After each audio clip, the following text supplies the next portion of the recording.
In today's video, I'm going to teach you how to create a subtask in GoodDay.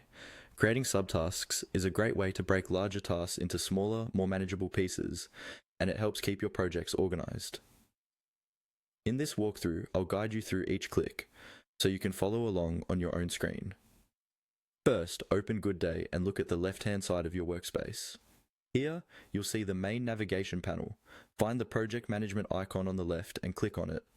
This icon opens up the area where all your projects are stored and managed, so this is your starting point whenever you want to work with specific projects and their tasks.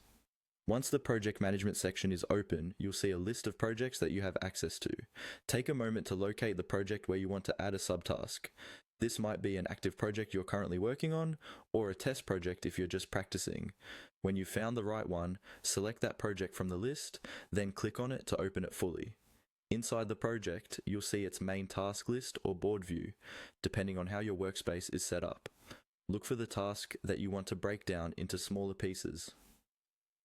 Subtasks are always attached to a parent task, so it's important that you're working inside the correct one. Click on the task to open its detailed view. At the top of this task window, look for a plus sign, usually positioned above or near the task details. This plus sign is used to add additional items related to the task.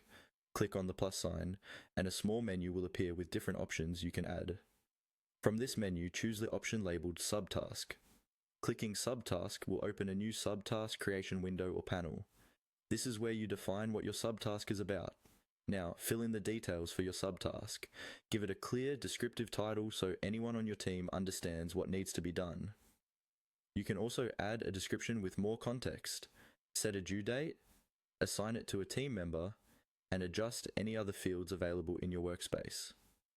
The more specific you are here, the easier it will be to track and complete the work. When you're happy with the information you've entered, look for the button that says Create Subtask and click on it.